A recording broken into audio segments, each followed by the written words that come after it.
My name is Vesper Vance, and I was the wife of Julian Vance, a prisoner trapped in a marriage cage. This morning, I woke up in a strange hotel bed. My head throbbed, and there was a man lying next to me. This isn't Julia. I hurriedly put on my clothes, my fingers trembling.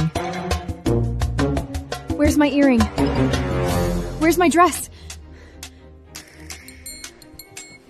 In my haste, I caught a glimpse of the gold-embossed logo on the stationery by the bedside. Sterling Plaza. Sterling. That's Julian's surname. This hotel belongs to the Sterling family. If Julian finds out, I'm done for. I took $300 bills from my wallet, placed them on the nightstand, and wrote something on a notepad. For the service, keep the change. I ran out of the room, and the door clicked softly shut. I let out a huge sigh of relief and gently told myself, this is just a transaction, a clean transaction. No emotions, no entanglement. The man on the bed opened his eyes. He had been pretending to sleep. The man lying on the bed was Damon Sterling, Julian's older brother, the true master of the Sterling business empire. Damon sat up, picked up the cash, and smirked. $300. She dared to treat me like a gigolo? Damon picked up the phone and dialed an internal line. Scott, there was a woman in my room. She just left. Check the lobby cameras. Find her. Damon hung up the phone, looked at the cash in his hand, and his smile turned dangerous. I'm going to make that woman know she's playing with fire. I was very angry, furiously interrogating Damon. What gives you the right to tell me to get a divorce, just because I slept with you? Without a word of explanation, Damon closed the car door and drove off, left me behind in a cloud of exhaust. The next day, a phone call came. Damon's assistant. Miss Vesper, Mr. Sterling requires you to be present in person. This is the necessary security procedure for the Sterling family heirloom. What? A trap. An obvious trap. But I had no choice. I rushed into the 90th floor office. Damon sat behind the enormous desk. Here you are. The way you angrily stormed in is even more charming than I imagined. Give me back the ring. Hold on. Look at this first. Damon slid a folder across the desk. What is this? Wire transfers for a condo he bought for his mistress, Serena. He's planning to dump you once his mistress, Serena's child, is born. I knew Julian was unfaithful, but seeing the evidence with my own eyes still felt like a knife to the heart. I don't need your help. I'm not helping you. I'm investing. Damon stood up and tucked the ring into his shirt pocket. Want it? Come and get it. I reached for it. His hand clamped around my wrist like iron. Then he kissed me. Damon, I need to talk to you. Julian's voice came from outside the door.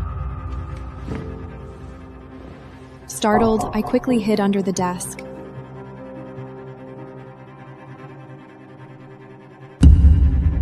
Julian pushed the door and entered. I was curled up right beside Damon's leg. My breath landed on his knee. Julian was only 2 steps away from me. Lately, I've discovered someone is checking the accounts.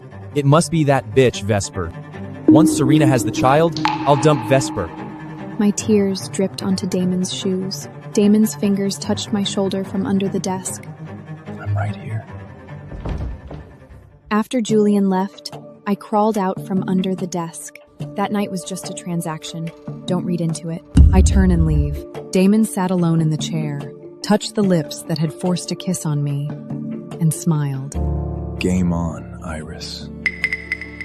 Let's see who wins. I walked out of that building and made a decision. I'm going to destroy Julian, my own way. The law alone wouldn't bring down Julian. I needed a public execution ground. I disguised myself as a catering waitress and snuck into the Sterling Group board meeting.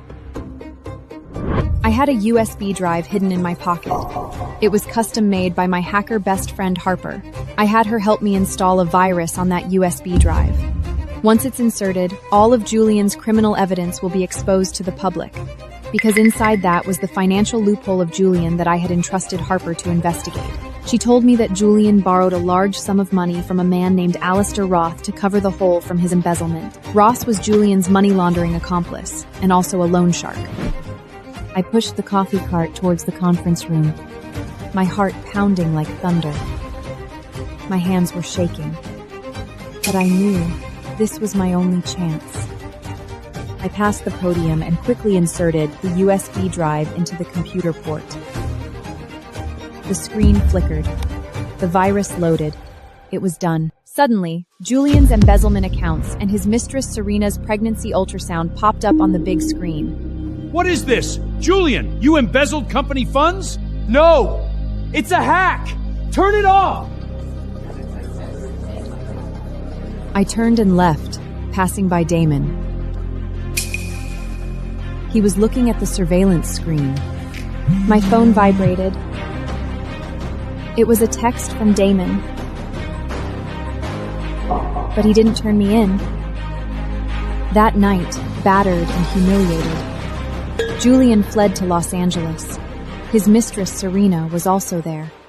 I left Sterling headquarters and walked along the street. My phone buzzed with a vibration. It was a message from Harper. She helped me pull the toxicology report from the hospital database on Serena spiking my drink. That was after a charity gala, when I secretly went to get myself checked. I looked at the phone screen and grit my teeth. Damn it, she actually drugged me. Fortunately, at the time I only had minor ankle cord damage and didn't feel any major discomfort. That day, I took what little savings I had left and bought a plane ticket. I would end this marriage myself. I found Julian and his mistress's place. I pushed open the master bedroom door of the Malibu villa. The door opened. What I saw, I would never forget for the rest of my life. Julian and Serena lay naked in bed. Serena was wearing my silk robe. I thought I would cry, scream, break down, but I didn't. I pulled a document from my bag and threw it onto the bed. Sign it. What is this? Legal separation agreement. Sign it, and I'll keep your illegitimate child plan a secret. Don't sign it, Julian. She's bluffing. This is the evidence that you drugged me at the charity gala last time. You personally put the drug into my glass. How do you have that? You don't need to worry about that. Just sign it now, or I'll call the police. Julian signed with trembling hands. I picked up the document and turned to leave. A few months later, at another charity gala, look who's here. The abandoned wife, here for free food?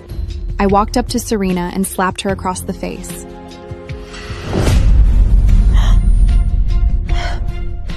That slap is payback. The whole room fell dead silent. I leaned down and whispered in Serena's ear. I still have the evidence you drugged me. How many years do you think you'll get if I give it to the police? I turned and left.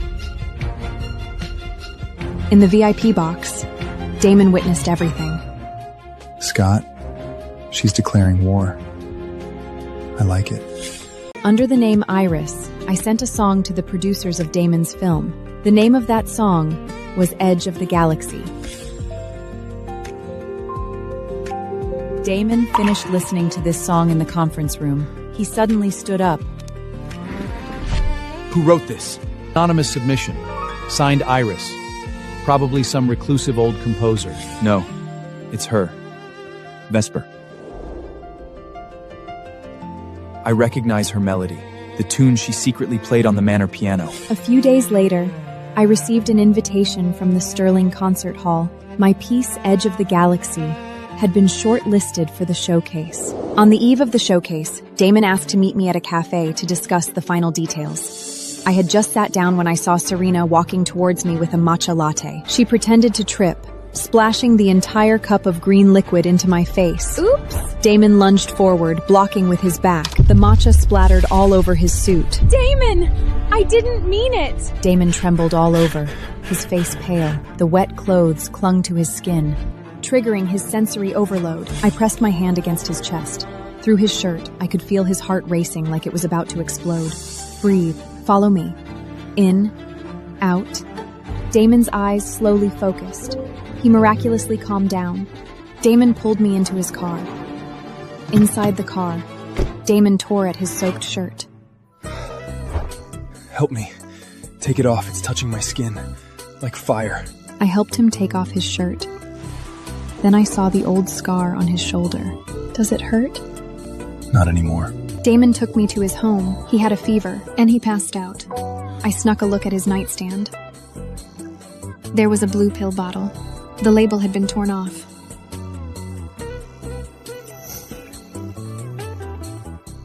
That bottle of blue pills reminded me that Damon has a sensory disorder and needs medication to maintain stability. I guessed it was his sedative.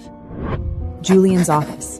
He signed a check for $500,000 to buy a rejected song by Iris. Serena has a new song. She'll definitely make a comeback. He didn't know that the vocal range of this song far exceeded Serena's damaged vocal cords. This was the trap I prepared for him.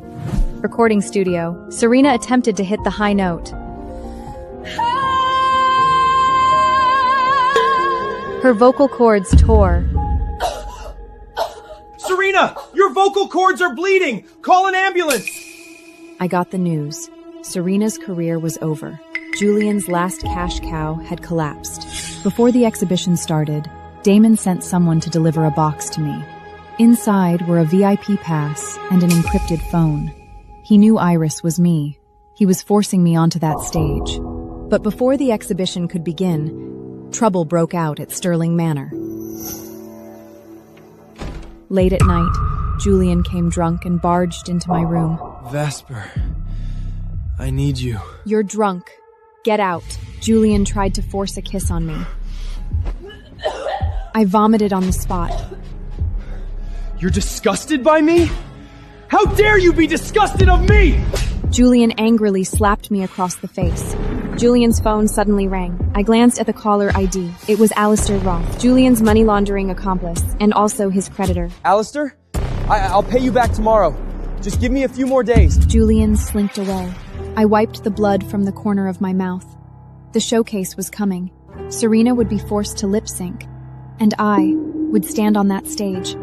This time, the whole world would know who the real Iris was. Sterling Concert Hall. Serena stood at center stage. The big screen showed social sentiment analysis. Serena's approval rating, 80%. Iris, 2%. No one in the audience knew that Iris was sitting right there, waiting to take the stage. Serena began lip-syncing. She danced, spun, tossed her hair. The vocals were perfect. That was my voice, my guide track. She couldn't even match the lip movements. Serena tripped. The microphone dropped to her waist. The vocals kept playing. She's lip-syncing! The lights went out. A single spotlight hit center stage. My turn. I walked to the stage. No dancing, no fancy gestures. I just stood in front of the microphone. The piano began. I opened my mouth and sang Edge of the Galaxy. I waited 7 years for this moment. From the day Julian stole my first song, I was waiting for this day. The big screen shows evidence. Serena's lip-sync audio source came from my computer. The same MAC address. I was Iris, the true author of those hit songs. Not a ghostwriter, not a ghost. The entire audience stood and applauded. Julian's face was ashen. Damon was the first to stand. He looked at me with a light in his eyes I had never seen before. Backstage, Damon pulled me into the storage closet. You won. He kissed me. Not punishment, not transaction. Celebration. The presentation ended. Damon took my hand and we walked through the back alley. 2 black-clothed thugs suddenly appeared and blocked me and Damon. Julian said no one leaves. Damon pushed me behind him. Then I heard it. 1 crack, 2 cracks. The sound of bones breaking. It was the sound of Damon snapping the bones of those 2 men with his bare hands. Damon's hands were covered in blood. He turned to look at me. For you, I'm willing to get my hands dirty. Back in Damon's office, he showed me his phone. Sterling Media's stock was plummeting. He knew Serena would fail. He shorted his own company's stock in advance, making hundreds of millions. You used me? You treated my talent as a tool for short selling? I'm an investor. You're an asset. In that moment, he was no different from Julian. One imprisoned me with marriage, the other exploited me with capital. I slammed the door and left, went to a bar alone to drink. I had an allergic reaction. The glass wasn't clean. Residual fruit juice made it hard to breathe. I collapsed by the bar.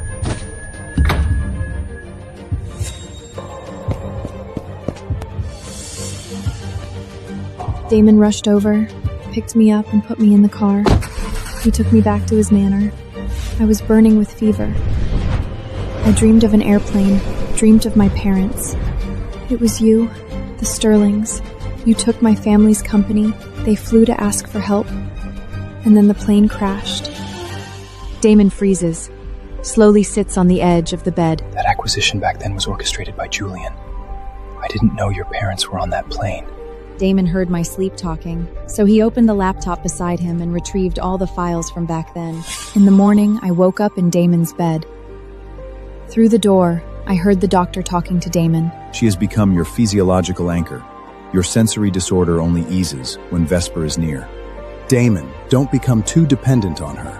If you lose her, your body won't handle it. Anchor. So I wasn't his lover. I was only his medicine. Damon walked in and handed me a black card. Move in. 3 sessions a week. I'll keep you safe. I don't need it. Julian froze all my accounts. My phone showed a balance, $42. After I left the manor, I went to look for investment. I was rejected. As soon as I stepped out, I was surrounded by paparazzi. That night, penniless, I stood in the downpour. At that moment, a black Maybach pulled over to the side of the road. The window rolled down. Damon sat inside. Get in. I got into his car. I noticed his body was also soaked by the rain. It turned out he had been following me all along, for who knew how long, drenched in the rain. Back at the manor. Welcome home. In the middle of the night, I got up wanting to drink some water. Passing by the study, I noticed Damon was using the computer and looking at something. An encrypted file popped up on Damon's screen. Project Icarus. Damon opened an audio file. Julian's voice came out. Disable the altimeter. They can't make that meeting in Tokyo. I want them to die in Tokyo. Eavesdropping outside the door, my body went stiff.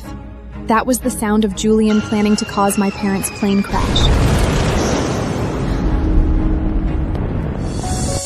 I leaned against the wall, covered my mouth, and sobbed uncontrollably.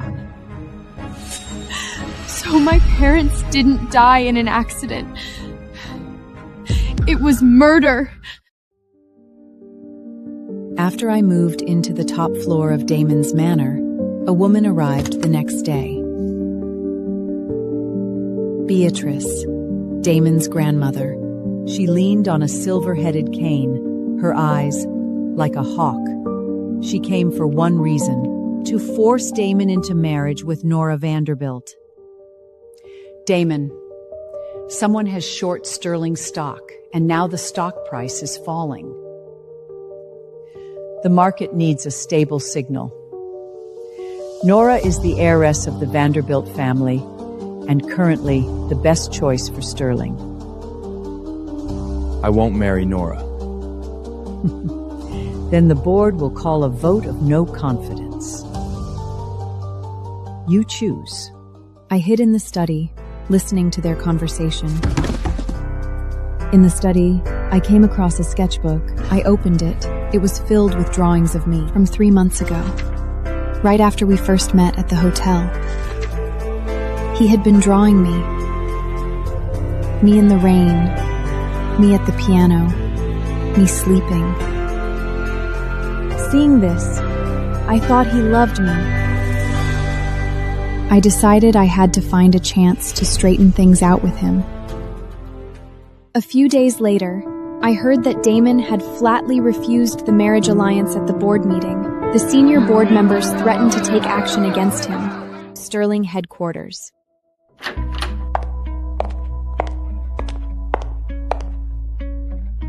I pushed the door open and entered. The office was empty. The sound of water came from the bathroom. I pushed the bathroom door open. Damon was shirtless, his right arm wrapped in bandages, blood seeping through the gauze.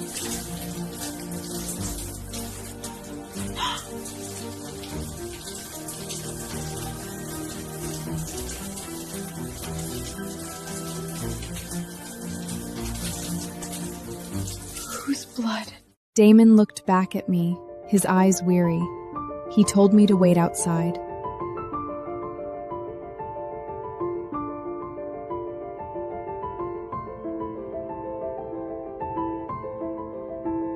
The desk drawer was unlocked. I pulled it open. Inside was a red folder, Subject Alpha. It was a medical file, detailed records of my biological data, heart rate, scent, skin temperature. Every line said the same thing. Test subject effectively alleviates the patient's sensory disorder. Recommended to maintain controlled environment. I wasn't his lover, I was his medicine. Human sedative. Damon came out of the bathroom. I clutched the folder, trembling all over. What is this? Subject Alpha? I'm your experiment? At first, yes. My condition needed you. But then... You treated me like a human battery! I slapped him across the face. Then I turned and ran out.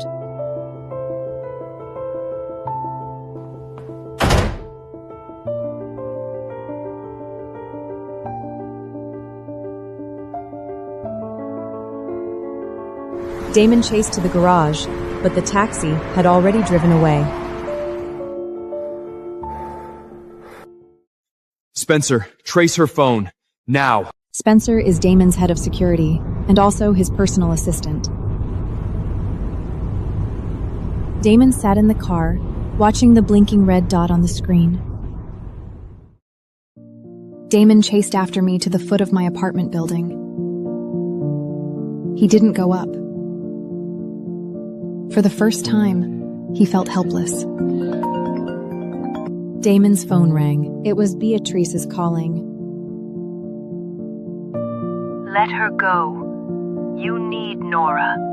Don't forget who you are. Damon hung up. He didn't want to listen.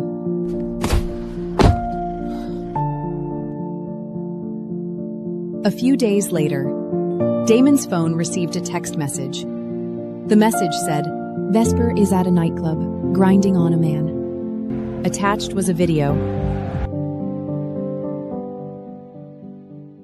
I was at a nightclub. Beside me was a male escort named Leo. My best friend Harper, who came with me, introduced him.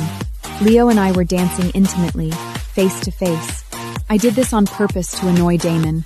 His sensory disorder made him fear this kind of place the most, but he still barged in. His face was deathly pale, his whole body trembling, barely holding on without passing out.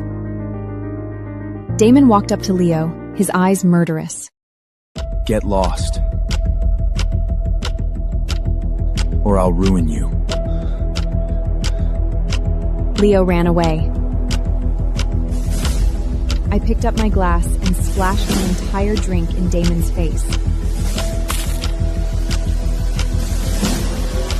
Don't touch me. Damon trembled all over, the soaked shirt clinging to his skin like fire. I turned and ran into the restroom. Damon chased after me into the restroom and locked the door.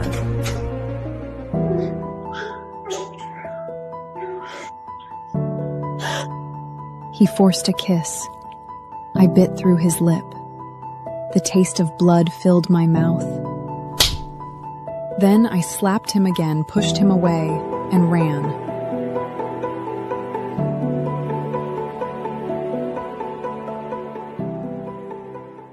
Damon ran into the lobby.